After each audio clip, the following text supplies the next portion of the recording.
the forgotten ones. Too many of us are unaware of this global epidemic. Next slide. We have an estimated 163 million orphans in the world today. That is according to worldorphans.org.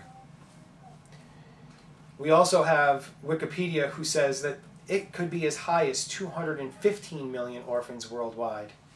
Now, if we were to take all of those orphans, put them into one country, they would be among the top 5 largest nations on earth. We also have an estimated 33 million HIV/AIDS virus people in the world today, and of that, over half are orphaned. And you say, how could this be? How could over half of them, half of these AIDS, HIV virus cases be those who are orphaned? Well, part of it is that the parents were orphans, and they were infected with the HIV/AIDS virus. They were sold into the sex trade, got pregnant, and now they pass that virus down to their children, who are also orphaned. Some of them are just orphans that have been kicked out of their orphanages or out on the streets now, were sold into the sex trade, and now they've been infected. And it's become a global problem. And if we don't do something about it, it's going to continue to grow and to grow and grow. Now, we here in America can do something to break that cycle.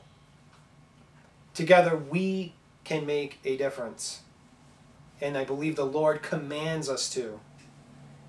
Next slide. According to James 1:27, religion that is pure and undefiled before God the Father is this: it's to visit the orphans and the widows in their affliction, and to keep oneself unstained from the world. So together, we can make a U-turn in this global epidemic of orphans. We can do it together. Next slide. And in this slide, we have a 5-year-old girl named Lorena who lost her parents in the earthquake in Haiti. She and several siblings and cousins had to move in with their grandmother. But the grandmother doesn't have a job and can't take care of them. So without the help of somebody outside of Haiti, Lorena would be on the streets. She's only 5, sent out to fend for herself. But because of churches partnering with churches in Haiti, she's able to stay with her grandmother along with her siblings and cousins who lost parents in the earthquake. And that is through the organization of worldorphans.org. And their whole purpose, their sole purpose, is really just to partner churches with churches in third world nations to provide the funding, the monies needed to keep children with family members so they can be shown the love, the care, they can receive the medical, the education, they can have all of that. And right there, we can break that cycle. And through all of this, we can share the gospel of Jesus Christ with these people. Not only will they be provided for physically, but spiritually.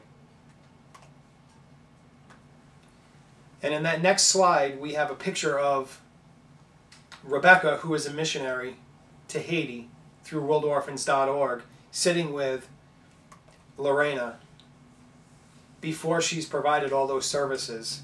And in the picture to the right, we have a girl who just turned 18, who was adopted by Rebecca and her husband when she was just 4 years old from an orphanage in Russia. Now she's going on to be a missionary into the mission field. So the cycle was broken in her life by being adopted. And here she is holding Lorena 1 year later, after she's been provided all those services. The life is brought back into her. She's vibrant, she has the energy, you can see the light in her eyes. and she's being taught of the love of Christ and the love of God for her and her family. And right at the end of this, there's a video clip from worldorphans.org, and it goes through the cycle that happens to orphans, and also shows the other side, how we can break that cycle. Thank you for listening.